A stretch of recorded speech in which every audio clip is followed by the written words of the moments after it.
watching the Cardinal Broadcasting Network. I'm Jennifer Hannigan, Public Information Officer here at Trinity Valley Community College. Welcome to this week's edition of Valley News, a weekly segment highlighting events here at TVCC. If you missed homecoming last week, you missed an amazing event. More than 200 alumni and their families came back to the Valley to celebrate 65 years of Cardinal cheerleading traditions. It was a great weekend filled with old friends and wonderful event, and it all culminated with an awesome Cardinal win against Blinn College. I want to take a moment to say congratulations to Gabriella Wilson. Wilson's a member of the Lady Cardinal volleyball team and was named homecoming queen last week. Also, Aaron Whitfield, a member of the Cardinal cheerleading team, was named as the college's homecoming king. I've heard this weekend is not the first time TVCC has crowned a king, but it's definitely the first time in many years, and it was good to have the tradition back. I know it seems like we have a long way until 2013 homecoming, but believe it or not, there are already talks going on about next year's celebration. Here's hoping it's as good as this year's was. Moving on, can you believe the semester is already halfway over? Seems as if we just started, but registration is starting for spring on November 12th online, so now's the time to start looking at your spring schedule. Also, if you have financial aid, now's the time to make sure you start getting your paperwork in line for next semester. So be sure to check with the financial aid office to make sure you don't have anything incomplete. It gets crowded in admissions and financial aid at the beginning of the semester, so now's the time to get it all done. In other upcoming events, in student activities, if you're into camping, there'll be a group headed out on October 25th. For more information, stop by the Student Activities office on the bottom floor of the Student Union building. Also, flag football games will be going on in the pit at 5 and 6 p.m. October 24th and 1 and 2 p.m. October 26th. So if you don't have any plans, stop by and watch the games. All right, on to our guests this morning. I'd like to introduce Kelly Driscoll, Fine Arts Division Chair and Speech Instructor here at TVCC. Mrs. Driscoll is going to talk to us about the Read Through the Valley Book Club. Can you tell us a little bit about the upcoming event on October 24th? Next Wednesday, October the 24th, we're going to have a session on the psychology of the game. Because our book is about football, the Mighty Mites, we thought we would have Dr. Al Cook, who is a teacher of psychology here at TVCC, and Coach Brad Smiley to talk about the psychology of football, the psychology behind the game. So we think it'll be quite interesting. It will meet in the Gibbs Building in room 108, that's on the first floor, at 2 o'clock, and it should last about 45 minutes. This is the third year that the Read Through the Valley Book Club has been in place. What are some of the changes that have been made since it started? How has it grown? The very first year, we only had a meeting once every 3 weeks. We called it a book club, and we just had students who would gather and talk about various aspects of the book that we chose.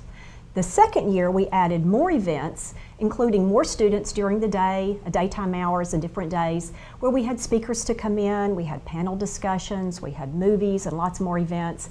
And that's pretty much what we've mirrored again this year. For our third year, events spread out through both semesters, fall and spring, offered on different days at different times to try to include as many students as possible, a variety of topics, all of course centered on the themes that are presented in the book, but we hope to have something for everyone.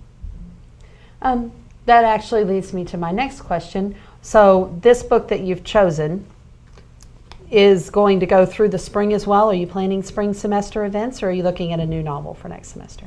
No, actually this book will continue. We pick one book per year, and we have events in the fall and in the spring. Well, this year's book, 12 Mighty Orphans, written by Jim Dent, is actually a book about the Masonic Home, which is an orphanage in Fort Worth that operated in the early part of the 1900s. The events in the book take place in the 1930s and 40s during the Depression era, and it focuses on this school as it hired its very first football coach and started a football team, which is quite unusual for this type of educational facility. The book talks about the children who came to the orphanage, the tragic events that brought them there. It also talks about, though, focuses on this little team of scraggly orphans, often shoeless. They had mismatched uniforms. They had no budget for the football team, but they came together, and their coach, Rusty Russell, brought much success to that little team throughout that football season, those football seasons in the 1930s and 40s. The little team really wanted to win a state championship, and they struggled hard, but they competed across the state of Texas and did quite well. They made a name for themselves, and they are well known even today. Actually, it is a very well-written book that not only has some personal stories, some good history, it's got some great history of the city of Fort Worth in it as well, in that area. So if you're interested in a little bit of Texas history, there's a nice piece of that in there as well. For students who, because the book club isn't directly involved with any in class, what's the importance of getting involved? What are some of the advantages of students coming and being involved in these events and talking about this particular novel? One thing that the committee who selected this book thought that the students would find appealing is that it's a book about football and it's a book about Texas. A lot of times students think, oh, I'm really not interested in reading, I'm really not much of a reader, I don't care to read. But actually, a lot of times it's just a matter of finding that one book that draws you in, that draws your attention. And we feel like this book has the storylines, the personal lives of the children, the focus on a football team that goes from basically at the bottom of the list to being winners on the gridiron, that really would appeal to a lot of students, men and women, students from all backgrounds. And so we really want to get them involved in reading, because we know that reading is the basis of education and the basis of learning. So if we can encourage students to read, not just textbooks, but books just for fun, it might actually enhance then their educational experience here at TVCC.